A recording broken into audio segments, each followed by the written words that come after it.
বিসমিল্লাহির রহমানির রহিম। সুপ্রিয় শিক্ষার্থী বন্ধুরা, এখন আমরা শুরু করতেছি এইচএসসি অ্যাকাউন্টিং ফার্স্ট পেপারের তৃতীয় অধ্যায় ব্যাংক সমন্বয় বিবরণী। এই অধ্যায়ে সৃজনশীলের এক নাম্বারটা সমাধান করব। এক নাম্বারটার ক নম্বর কোশ্চেনটা বলছে আদায়ের জন্য জমাকৃত যা এখনো আদায় হয় নাই এমন চেকের পরিমাণ নির্ণয় করো। খ নাম্বার একক জের পদ্ধতিতে একটা ব্যাংক সমন্বয় বিবরণী প্রস্তুত করো এবং গ নাম্বার কয়েকটা তারিখ দিছে সেগুলোর কি করতে হবে, প্রয়োজনীয় জাবেদা প্রস্তুত করতে হবে। আমরা প্রথমে ব্যাংক সমন্বয় প্রস্তুত করব, মানে খ নাম্বারটা করব। খ নাম্বারটা করলে ক নাম্বারটা অটোমেটিকলি পারবো। তার মানে আমরা প্রথমে খ সমাধান করব। খ নাম্বারটা হলো ব্যাংক সমন্বয় বিবরণী প্রস্তুত করো। প্রথম উদ্দীপকটা পড়ে নেওয়া যাক। বলছে আশিক কোম্পানি 2014 সালের 1 জানুয়ারি তারিখ ব্যাংক বিবরণী মোতাবেক ব্যাংক জমার পরিমাণ ছিল 65,000 টাকা। তাহলে কি মোতাবেক ছিল? ব্যাংক বিবরণী ব্যাংক জমা ছিল 65,000, মানে ব্যাংক আতিকের নামে তার জমা করে রাখছিল 65,000 টাকা। কিন্তু নগদান বই মোতাবেক ব্যাংক জমার উদ্বৃত্তের সমপরিমাণ ছিল না, মানে আমানতকারী মানে আশিক যে বইটা প্রস্তুত করছে সেইখানে এই টাকা সমপরিমাণ ছিল না। অনুসন্ধান করে কিছু গরমিল পাওয়া গেছে, সেই গরমিল গুলো নিয়ে আমরা কাজ করব। ওকে, তাহলে আমরা ব্যাংক সমন্বয় বিবরণী ছক করে নিই। আগে খ নাম্বারটা করতেছি। তো ব্যাংক সমন্বয় বিবরণী ছক একদম সিম্পল, যে বিবরণ টাকা টাকা। তাহলে এটা আমরা করতেছি একক জের। একক জের থাকলে আমরা বলছিলাম যে ফার্স্ট অফ অল কি করব, যে যেটা দেওয়া থাকবে সেই জেরটা লিখবো। তাহলে কোন জেরটা? এইখানে দেওয়া আছে ব্যাংক বিবরণী মোতাবেক ব্যাংক জমার পরিমাণ।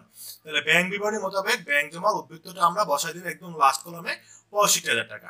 এখন কথা হলো ব্যাংক বিবরণী মোতাবেক করতেছি, তার মানে ব্যাংকের ব্যালেন্সটা দেওয়া আছে, তার এর ফলে আমাদের কি করতে হবে, নগদান বই মানে আমানতকারী যেভাবে হিসাব করছে সেভাবে করতে হবে। আমানতকারী যদি ভুলে প্লাস করে আমাদের প্লাস করতে হবে এখন, আমানতকারী যদি ভুলে মাইনাস করে আমাদের এখন মাইনাস করতে হবে। এভাবে করে নগদান বইয়ের সমান করতে হবে, নগদান বইয়ের সমান করতে হবে। কারণ এটার অ্যান্সারটা কিন্তু আসবে নগদান বই মোতাবেক ব্যাংক জমা উদ্বৃত্ত, মানে আমানতকারী মানে বিশাল আশিক যে হিসাবটা করছে আশিকের হিসাব অনুসারে মিলাবো এটা, কারণ এটা ব্যাংক ব্যালেন্স দেওয়া আছে। ওকে, তাহলে আমরা প্রথম থেকে পড়ি। বলছি যে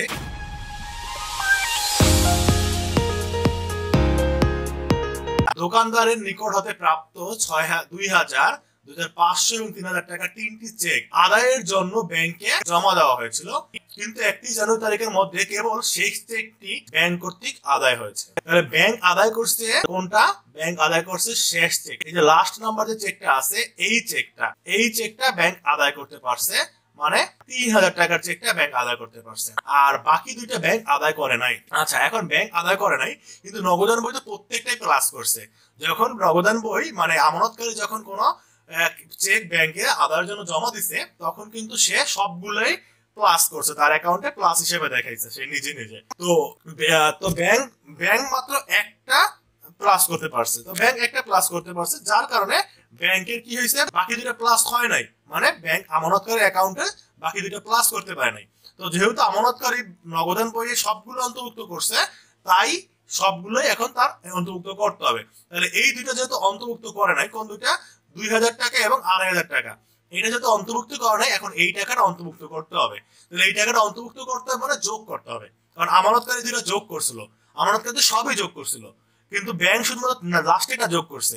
তাহলে এখন বাকি দুইটাকে যোগ করতে হবে। সিম্পলি এক কথায় বললে জমা দেওয়ার সময় যখন তিনটাই আমানতকারী যোগ করছে বাট ব্যাংক যোগ করছে একটা, যেহেতু আমানতকারী চিন্তা করে আমরা অঙ্কটা করতেছি, যেহেতু নগদান বই মোতাবেক চিন্তা করতে হবে যে নগদান বইতে কি হয়েছে, নগদান বইতে যদি তিনটাই যোগ হয়েছে তাই আমাদের কি করতে হবে, বাকি দুইটাও যোগ করতে হবে এখন।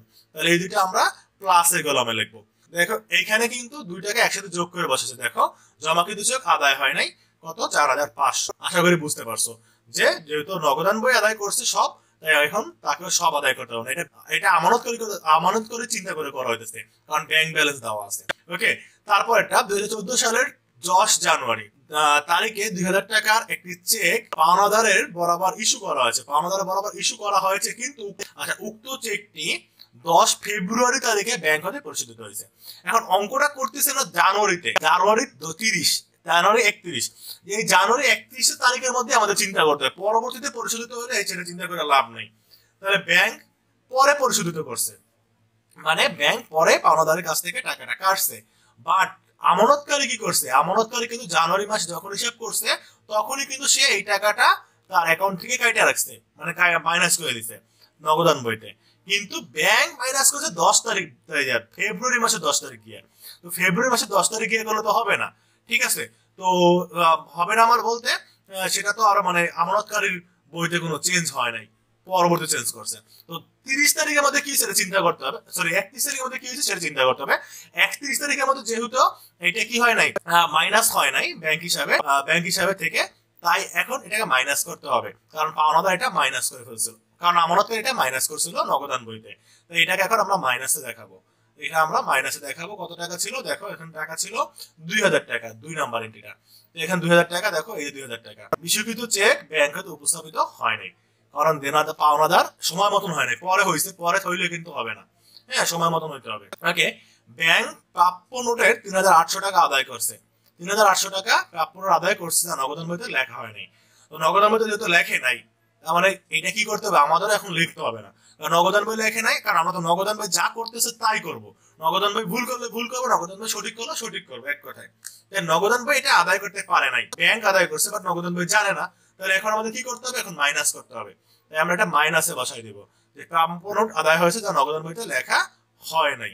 ওকে, তারপর বলছে বিজ্ঞাপন বাবদ ব্যয়ের জন্য 1500 টাকা চেক ইস্যু করে ভুলে নগদান বইতে লেখা হয় নাই।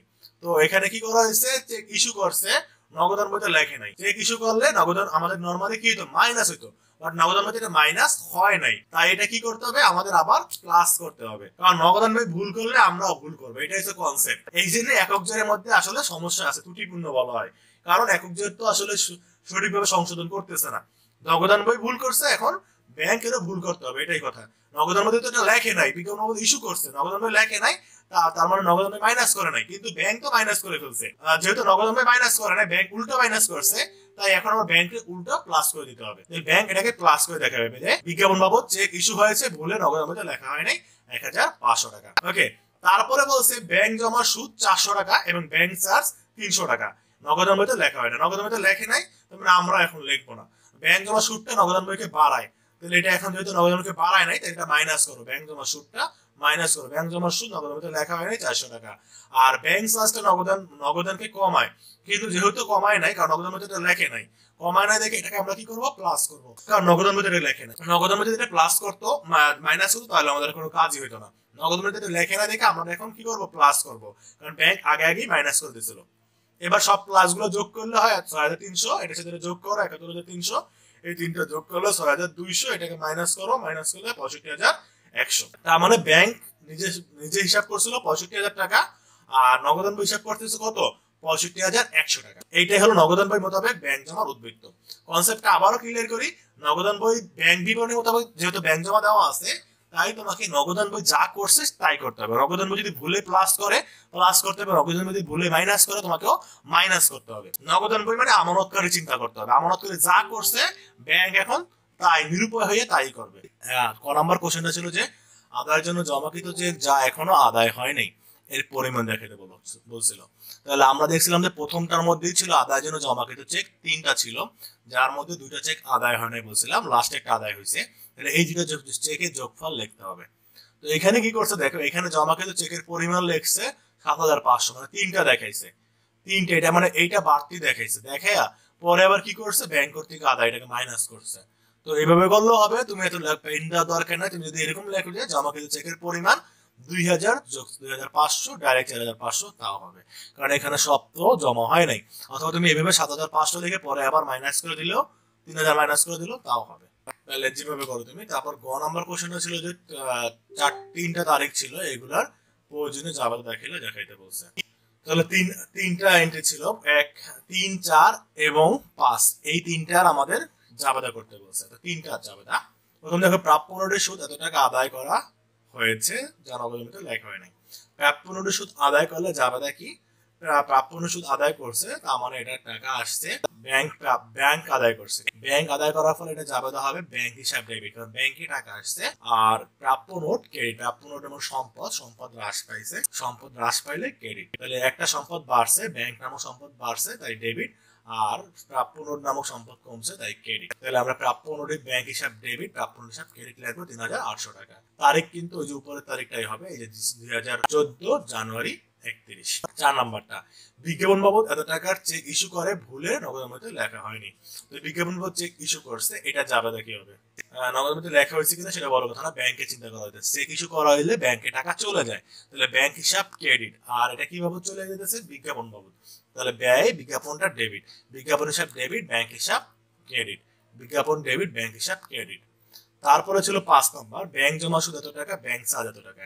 এটা দুইটা আলাদা আলাদা লিখবো আমরা। হ্যাঁ, ব্যাংকে যদি জমা করে টাকা রাখি সেটার উপর যদি সুদ দেয় সেটা আমাদের জন্য আয়। তাহলে ব্যাংক জমা সুদ আয়, আয় ক্রেডিট, এবং এই টাকাটা আবার ব্যাংকেই জমা হয়, ব্যাংকে জমা হয় দেখে ব্যাংক হিসাব ডেবিট। তাহলে ব্যাংক হিসাব ডেবিট, ব্যাংক জমা সুদ ক্রেডিট। আমরা এটা লিখবো ব্যাংক হিসাব ডেবিট, ব্যাংক জমা সুদ ক্রেডিট। কত টাকা? 400 টাকা। এবং ব্যাংক চার্জ, ব্যাংক চার্জ ছিল 300 টাকা। তাহলে এটা যাবে দেখি, ব্যাংক চার্জের টাকাটা ব্যাংক থেকে কেটে নেওয়া হয়, নগদে কিন্তু কিছু করা হয় না। তাহলে ব্যাংক হিসাব ক্রেডিট আর bank charge debit. Bank charge যেহেতু ব্যয়, তাহলে ব্যয় ডেবিট, ব্যাংকে টাকা কমতেছে, ব্যাংক হিসাব ক্রেডিট 300 টাকা। ওকে, তো এই ছিল 1 নম্বর কোশ্চেন।